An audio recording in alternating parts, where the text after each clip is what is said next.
I was born into a world shaped by fairy tales, where damsels were saved by white knights in shining armor, evil witches and stepsisters destroyed you, and fairy godmothers helped to hide your true self in order to attract a handsome prince. What I discovered far too late in life is that these stories are built upon toxic systems designed to keep women quiet, small, and stuck in a cycle of shame and disempowerment. Systems which teach us to hide the bad things that happen to us, for fear we will never be believed. And even if we are somehow to blame. Systems which encourage us to view other women as our enemies, instead of seeing them as our greatest allies and most powerful source of wisdom. And all of this is perfectly designed to hide this one great, big, revolutionary, and simple secret. We hold the key to our liberation, and that key is our voice. For when we begin to bravely share our stories with the very women who we have been taught to compete with, and start to compare our similar lived experiences, we quickly realize that something is very, very wrong with the fairy tales we've been fed. And when we band together, it dawns upon us that just as we followed the rules of these systems and reinforced these lies, we also have the power to break and dismantle them. My 17-year-old grandmother, her sister, and their mother flew from London to Detroit as bombs flew over their heads during the Second World War, rescued by a rich and handsome prince in the form of an American soldier.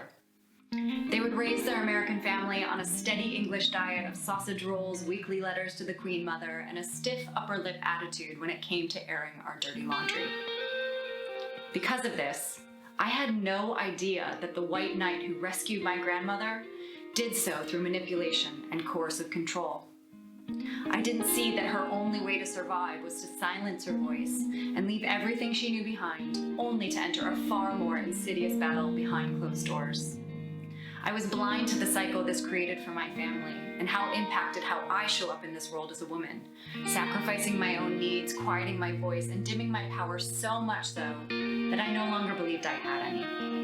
In many ways, I too, like the women who came before me, bought into the fairy tale and spent my life waiting for my very own savior.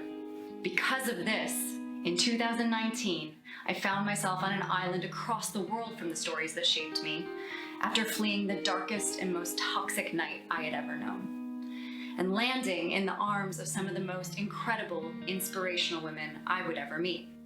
On this island, I discovered the true healing power of using your voice, the real strength of a woman's roar, and finally began the journey of becoming the hero of my own story.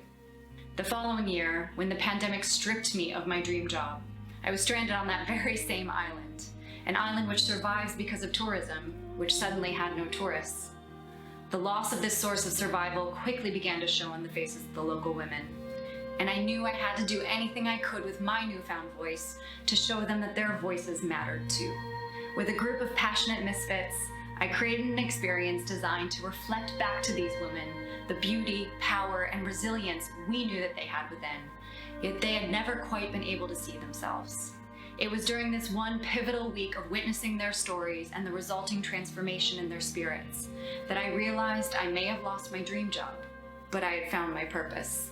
I was able to somehow turn all of my pain, my mother's pain, my grandmother's pain, our collective pain, and the pain of all the women who came before us into hope and into power. And what soon evolved was what you know today as Women United. But at a time when our vision for vulnerable storytelling was birthed, and women around the world were also finally boldly speaking their brave truths, the pandemic and the powers that be were doubling down to try and strengthen the very dying stories and broken systems which we were fighting against. Since the pandemic hit, we have lost years of progress in the fight for equality. The bulk of job losses across the world have fallen upon women. The majority of the childcare burden has been placed on their shoulders. Violence against women has increased so dramatically during COVID that the UN has deemed it the shadow pandemic.